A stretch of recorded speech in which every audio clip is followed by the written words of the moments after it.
When the three-pointed star first glimmered on Indian roads in the 1990s, it marked more than just the entry of a luxury car brand into the market. It actually heralded a new era in Bharat's automotive journey. Mercedes-Benz, a brand known for its precision and prestige, entered a market that was just beginning to think beyond functionality. Since then, they've not only sold cars, they've shaped aspirations, they've pioneered local manufacturing of a luxury car brand in the country, and they've also influenced the way the Indian consumer thinks about luxury automotive brands. One thing which makes our cars timeless is the iconic design. This is largest manufacturing plant. It's a 100-acre facility. So I see a lot of women on the shop floor as well over here. Diversity makes us strong, but inclusivity gives us the right direction. I've been with Mercedes-Benz since past 11 years. I would like to proudly say that I have seen all the 3 generations of the E-Class currently that we have. You invest 3,000 odd crores, but you have to be patient also, because if you are impatient, you start doing the wrong things. Great pleasure to steer and also plan and engineering for the E-Class launch in India with the exclusivity for India, which is made in India for India. The premise of retail of the future was always on one price across the country. Urban customers, we see that they're high on speed, convenience. You show me what's the deal and let's move on. The company which was once carrying the baggage of making cars for our fathers and grandfathers is now adapting to making cars for the younger generation. As long as there is a sparkle in the kids' eye when they look at the three-pointed star, our job is done. What can we expect next from Mercedes-Benz? The kitchen is working, I would say.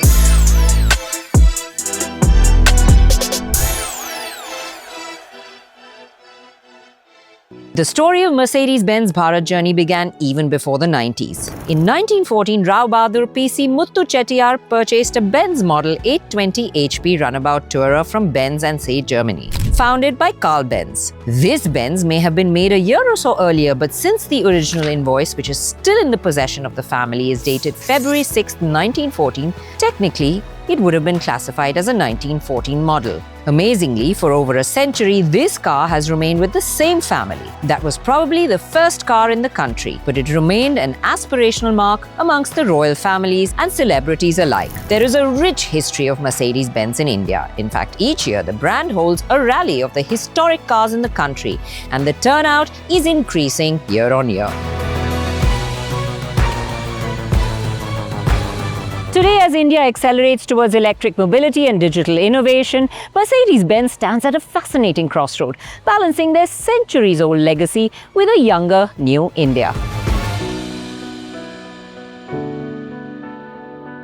To understand the 30-year journey of the brand in India, we sat down with Santosh Iyer, MD and CEO, Mercedes-Benz India.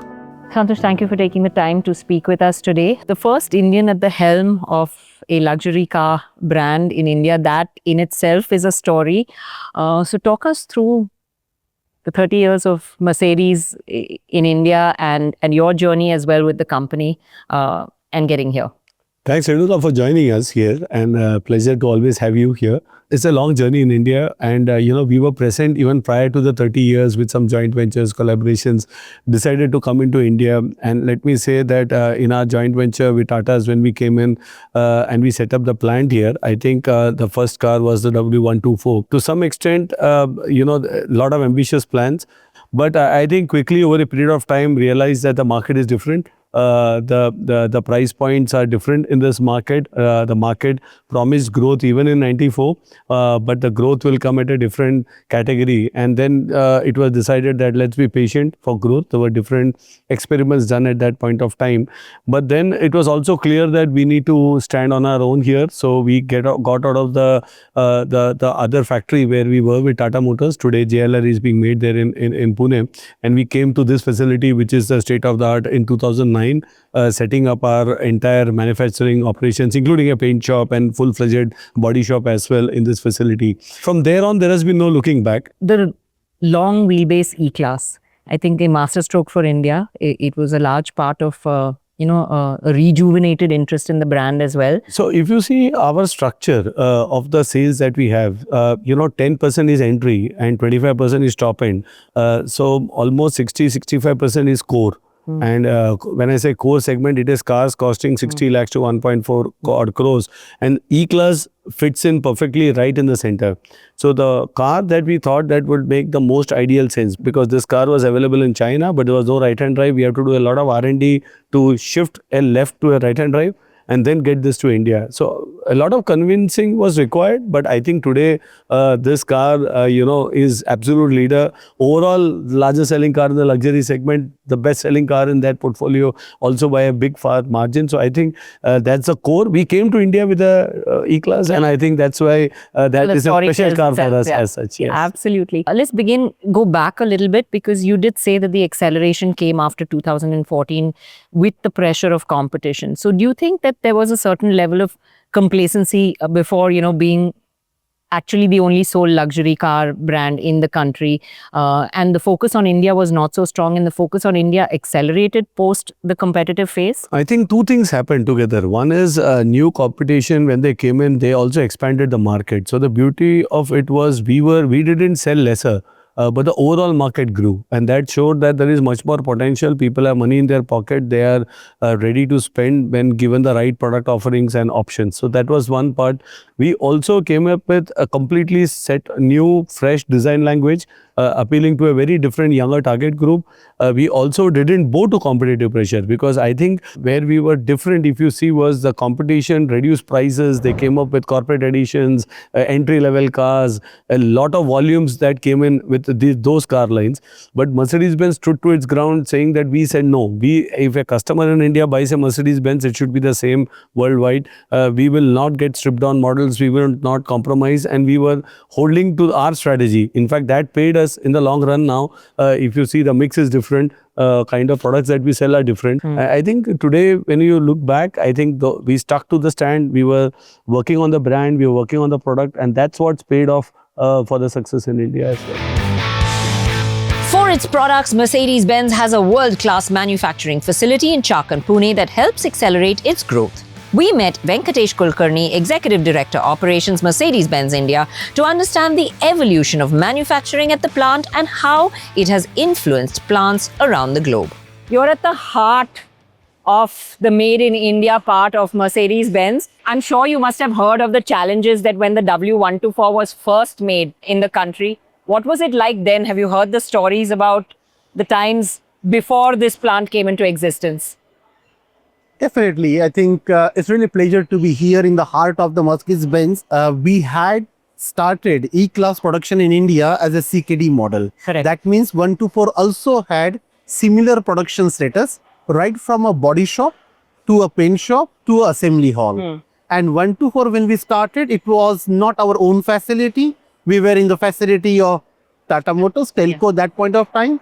And what I heard about it, the passion, commitment towards quality was there, same level, but the technology-wise, equipment-wise, we might have evolved from 1994 to 2025. You are the only luxury manufacturer in this country to actually be producing 11 models in India. That's a huge amount. And I think the only one outside of Germany to be producing the Maybach as well. So it's pretty special. This plant has a lot of responsibility. So how many lines do you have, and how does the plant function? This is the largest manufacturing plant of a luxury automotive car maker. It's a 100-acre facility, integrated manufacturing of a body shop, paint shop, 2 assembly halls, various test facilities inside hall, as well as the customer services centers. And what we are proud of is really flexibility of plant. Would you say to a customer that this is on par with any manufacturing facility globally?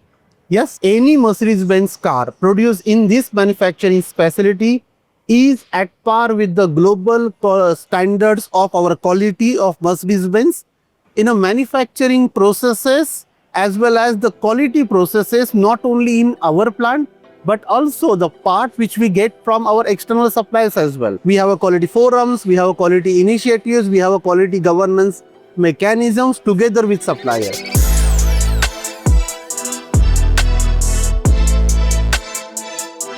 We are an assembly hall, and that's one of the most important part of our assembly process of a Mercedes-Benz cars. We produce 4 models, more than 4 models on one line.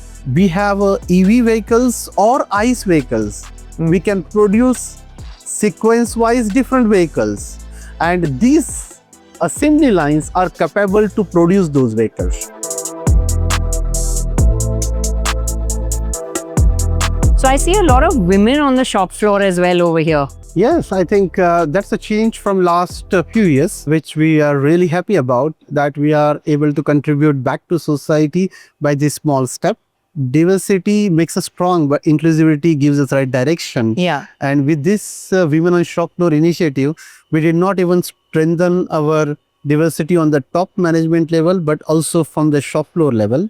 If you look at manufacturing plant, we see the diversity of a men and women workforce, experienced and young workforce, digital savvy as well as gray hair technologist we have, and all those diversity at one place makes that production as well as quality control with eye to the detail on a shop floor makes that product, I can say, the best product of the world. Amazing. Thank you so much for taking the time to speak with us. We see the passion for quality in this plant, and we see, that it is very driven towards providing the customer an experience. Thank you, Renika. Pleasure having you here. And I wish you a great day ahead in my manufacturing facility, and thanks to the colleagues here as well. Thank you. I'm Ashwini Sonkustre. I'm a mechanical engineer by education, and I've been with Mercedes-Benz since past 11 years. To describe my journey with Mercedes-Benz, I would like to proudly say that I have seen all the 3 generations of the E-Class currently that we have, starting from the W212, then the V213, and now the V214. I have also seen in my experience here is the culture evolving in the organization. It has evolved immensely. Recently, we have a batch of women employees also working with us, which has brought in a new synergy at the workplace, and I am very proud of that also. After understanding the manufacturing process, we went back to Santosh Iyer, MD and CEO Mercedes-Benz India, to understand the growth and the future plans for the brand. I think there has been a considerable amount of faith that we've seen now, I think, after seeing so much being done here, because even the Maybach, it's the first country outside Germany to produce a Maybach here. So would you say that HQ views India and India manufacturing differently now? First of all, they believe in the team. Secondly, if you see this infrastructure, it's world-class, state-of-the-art. In fact, the flexible manufacturing concept is something that they took it to Factory 56 when it was made, saying, hey, in the same line, you can make an EV combustion engine. So the kind of flexibility that India has to make 11-odd cars, Maybach to the A-Class, all in the same line, I think that's something that India was able to really contribute. So the trust is there, but thankfully, we also have strategic patience. One is you invest 3,000 odd crores, but you have to be patient also, because if you are impatient, you start doing the wrong things, and that starts leading to different decisions. There is a lot of credit to the predecessors and as well as to the top management that we believe, we invested, we created this fantastic facility, and we continue to invest as well, because I think the growth is certain, but we need not chase it. We need to be patient for that. Yeah. You were the first to manufacture an EV as a luxury car manufacturer in the country. So, those are more, it's easier convincing HQ about an E-Class which is selling volume in luxury terms, and harder when it's just a niche amount of cars, which in EV initially was a smaller quantity. So how hard was it to convince? We got the EQS in India in 2020. So we had to convince 2 things. One, it was COVID. And then to get a investment approval for India for an electric car. So that was one challenge. We believed in it. We also said that if we have to be a carbon neutral organization worldwide and sustainability clear targets in India, we have to go through this route. It will be slow and painful, but I think it paid up. And today the EQS SUV is again the best selling car in that segment. Your strategy for retail of the future, that was a big change. Talk us through the process to now how successful it is and how happy the dealers are with this model. So, when we even floated the idea, and my predecessor Martin was there were only two of us who were convinced that this is the right way to do, because we said, what will differentiate us as a brand? We talk about luxury, but do we live luxury? Because finally the customer doesn't meet any of us in Pune. He is meeting our dealer staff. He is actually doing transaction with a dealer. And the conventional business model across the automotive industries, you push cars, stocks to dealer. The dealer comes under pressure. He will try to find a customer, sell whatever he has in the stock. Right. So customers used to get dissatisfied. We used to have escalations. One of our dealers said that I couldn't sell the car to my father-in-law because the co-dealer offered at a cheaper price. So to change this, we had to turn it upside down with this direct-to-consumer model. And then that's what changed the focus to, ensuring who gives a better experience. And I think in 4 years, we have done now close to 75,000 cars. And then other markets also picked up. So today, we can say Australia, Thailand, Malaysia, going back Turkey, Germany. Our home market is shifted to this model. I think our success lied in taking dealers along. So we formed a committee where every single idea was vetted by the dealer principal, and also operational idea. How should the system look like? What should be the customer journey? How should a quotation go? Every single piece, the CEOs of key dealers were involved. So it was more of a bottom-up curation, co-creation, and everybody believed in the story, and then therefore the success is evident. I must admit, the apprehensions were very few, and true to our predictions, the model has worked very well. If I were to summarize, what it has given back to our salespeople is the ability to lead a conversation. We moved completely away from talking about, quite honestly, pricing, discounts, into features and into being able to qualify and know the customer better. So I must admit, today every sales executive, every customer facing person knows his customer far better, his likes, dislikes and lifestyles far better than they did before the retail of the future model came. So tell us a little about the consumer or the customer of a Mercedes, his expectations, and how Mercedes lives up to that, because people have come to expect that, okay, now this is a brand that, commands the same price, and there's now so much more expectation on the brand. No doubt. On the other side, we are also challenged, right? Nowadays, a lot of people say that this car has that feature, your car doesn't have this feature. This has 3 screens, your car also has 3 screens. So, is a screen-to-screen comparison. But when you go into the detail, is the rear camera quality the same? Do you get the same kind of safety? So, there are small things that we also need to educate with all these gizmos coming in the car. The differentiation is going in. So, what we have done, and I think you were in the IAA as well, we said that one thing which makes our cars timeless is the iconic design. We have gone back to our roots. We said this is our DNA. Let's extrapolate from the DNA. Coming to the Indian consumer, first requirement is they want everything that is there launched across the world yesterday. They are not ready to wait tomorrow. So we need to crunch the time that we can to get them these cars.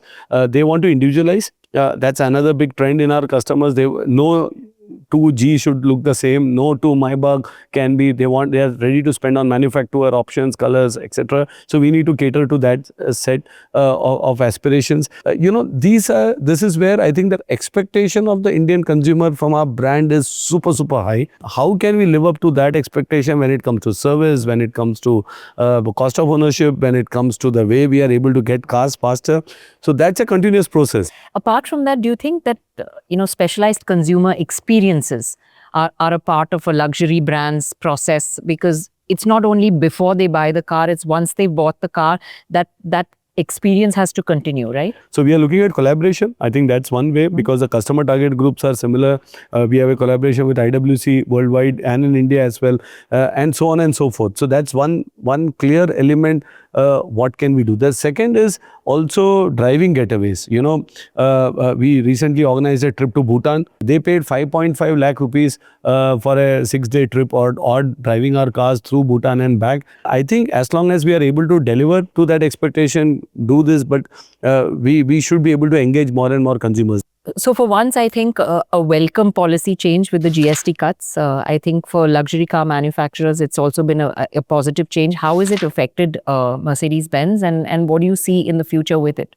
I think there was a clear realization that the industry is under stress because this kind of a big setup of reducing taxes across spectrum was unheard of or even unthinkable. Nobody could predict till the time on 15th of August when the Honorable Prime Minister really said that we are going to do it. So I think that also shows proactiveness from the government to take a step. And thanks to that, the festive season was great because if that would not have happened, the entire industry was staring at inventory, pile up stocks, and the demand was slowing down. There is no doubt. I think this is a great booster shot for the demand to go up. The question is, how does the prognosis look into the future? Because if you look into this, and here again, let's remember that in this year, we have had 3 price increases and then a price decrease for this demand. And with that as well, the price increases would have been 4 to 5%. The price reduction is close to 6%. So technically, we are back to 2024 pricing as of now. So it's not the biggest change or drop in prices. Having said that, the euro as the rupee has depreciated by 15%. So and we have recovered 5 to 6% from the market. So the balance is still left. And this is where we have to take again subsequent price increases starting next year. So that throws that spanner in the works to see what impact will that have on demand. Thankfully, the interest rates are down. So the EMI is still the same in spite of the price changes that happened. In fact, it came down after GST and that explains the demand. As an employee of Mercedes-Benz working for this brand in the country, and what does it mean to you now at the helm? When I joined, I worked for multiple automotive brands before I came in here, and this was a special one because one is, when I say to anyone, where do I work, the sense of pride, not for me, but for the family and for everyone was huge in that sense. But it's a very different culture here. When we get in here, this is our kitchen. Nobody sees. Most of my colleagues come from simple backgrounds. They are passionate about the brand, passionate about the staff. And when I got into this position, the expectations soared higher. Oh, now we have Santosh. We know him. Something would happen. Also, continuity is there, right? Because we used to have a new CEO 3 to 4 years as changes. But here I was there. I know the background. I know the history. Been there of many people on the personal side. So the expectation was high. So for me, the biggest pressure was how do I match up to those expectations? What do we do? But on a simple note, I keep saying, this is a 139-year-old brand, been relevant. We need to be mindful of the fact that we are just custodians. How do we ensure, as long as there is a sparkle in the kids' eye when they look at a 3-pointed star, our job is done. I think I have to be thankful that I grew within the ecosystem. I did many jobs within the company at a very early stage, and the organization really invested. I think that's something that we are committed even to the future talent. There's a lot of young talent now. And that was a question in this town hall, around 4 months back. In the town hall, somebody said, do you see someone from this audience sitting on the other side? I said, yes, I see. Not one, but many.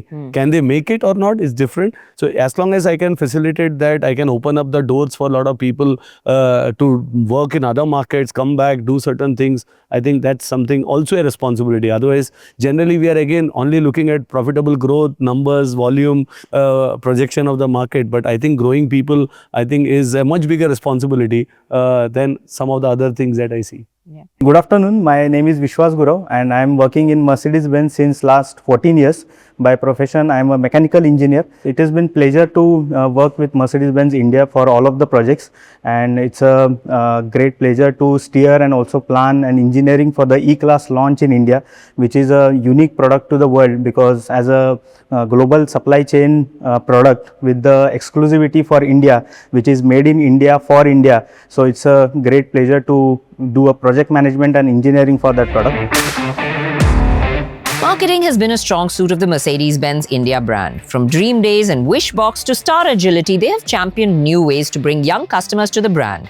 We caught up with Brendan Sissing, VP Sales and Marketing, Mercedes-Benz India, to understand how marketing aids growth for a brand. Brendan, thank you for taking time to speak with us today. Only a pleasure. The E-Class long wheelbase was like a complete masterstroke, I think, especially for this market. The product literally sold itself. Very little marketing to do for that because it kind of spoke for itself. But building from that, how did marketing take forward, that legacy of the E-Class long wheelbase and then extend it across the brand? Great question, and we look at that today, and we ask and we ask ourselves and reflect on the success of that. So E-Class has been our top business segment luxury vehicle. It's had 2 decades of success. How we had positioned it was really about safety, comfort. We played on a father-son advert when we rolled the long wheelbase out, and that was really about talking to the buyer that drives the vehicle, but at the same time talks to the father, the family man who's cared about his kid or his family and their well-being and driving and protecting them in a safe car. So we played on that well in such to such an extent that today we are the market leader in that segment. We look at that today and say, well, how do you continue or repeat that kind of success? So we are busy with how we leverage on that. We own that success, and now it's to build on that success. Yeah. In marketing, how do you balance that out where, people still view it as, well, it's giving me value, but it's still the ultimate luxury? Yeah. So I think to answer that, the product speaks for itself, and the product is what exudes this luxury. As the enabler, it's how do you package something that is accessible to the customer's pocket. And that's where we customize either on down payments, tenors, EMIs. We do a plethora of tricks to ensure that we're packaging it that a customer really sees, okay, that is now accessible because it suits his or her pocket. Yeah? But it does not take away the luxury aspects of it. Right? I think when we talk about luxury also, what we do emphasize, and this is also what distinguishes us as this broader umbrella of Mercedes-Benz businesses, what distinguishes financial services and what we do with Mercedes India is we have what we call our residual value. And that residual value is something that we take a calculated risk on because we trust our product. We trust that there's a market acceptability and interest. And that's how we customize, curate deals that are not accessible to anyone else or other than through us. Significant portion of Mercedes buyers are first-time buyers into the brand. There is always the draw of the 3-pointed star, but how do you work at bringing customers into the fold, into a higher price bracket from something else that they're looking at? So you spoke about agility. This is one of our smartest collaterals that we have, because that is really about paying for half a car.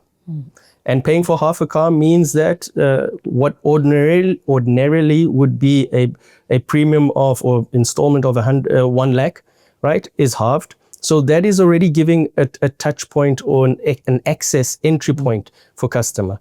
Once customer gets in, and we see it time and time again, come the end of their contract period, we are making contact with them and we are helping them transition to another vehicle. So they live in the family, they progress with the star, and ultimately this is what financial services stands for, stood for, and will continue to stand for. How do you view the emerging Indian luxury car buyer from a marketing perspective? We do see a distinct difference between your tier ones and your tier 2 or your emerging markets, should I say. Your emerging markets, these are people that are really family, community orientated, high on value, high on prestige. They're more patient with us, to be honest, but the expectations are still there. I'm coming and talking and looking at luxury. I'm expecting to be touched and nurtured in such a way at every touch point, right? Which is all good and well. For the urban customers, we see that they're high on speed, convenience, show me what's the deal and let's move on, right? From the marketing angle, I think understanding that these are two different profiles, we try and still keep the same context of how we reach them, how we communicate with them, because the premise of retail of the future was always on one price across the country. Create the transparency, create the confidence, the credibility with customer. And so when we do our marketing, it's in the same length and breadth that we approach these two customer segments. What we have done to address the emerging market, we've ensured that we have people in those spaces. We have a presence in those spaces. So in the past years, the past 2 years or so, we've grown our footprint. So today we've grown our footprint by over 50 outlets in the past 2 years or so. So we stand at about 140 touch points, and that growth has really largely been in the emerging markets. We also see, thanks to the Haroon Report 2025, we see that Mercedes-Benz is the sought-out brand, luxury automotive brand, where 55 to 60% of the participants rated Mercedes-Benz as the brand to go to when they talk about luxury automotive.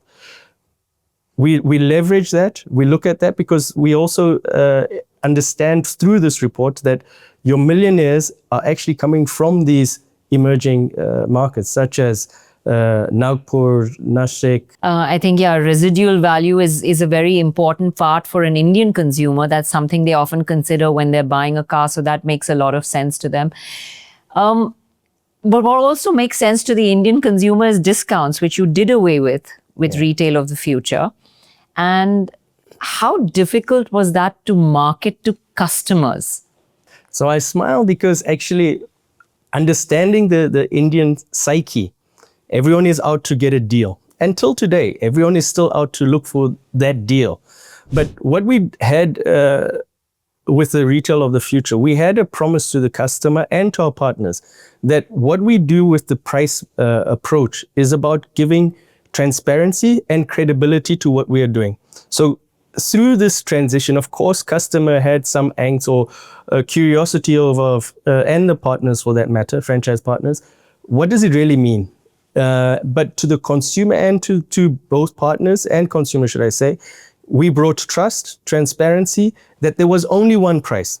And as customers still try to look out for discounts, they realized actually there is only one price, and it's coming from Mercedes-Benz India.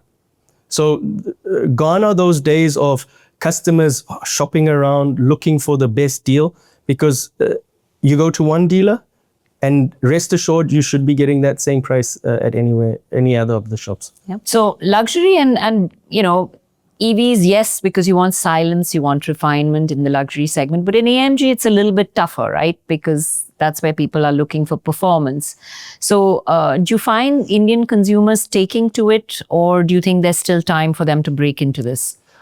I believe there's still some time to break in, to be honest. That's my personal take. I think on performance, undoubtedly, we have extremely great engineering prowess. They've done a sterling job in the transition with the Sport AMG or the AMG Electric. I think what we've heard as some feedback from customers is the sound that we offer internally and externally is not as authentic as the real AMGs. But I have no doubt this is being worked on, but it's still driving supremacy at its best.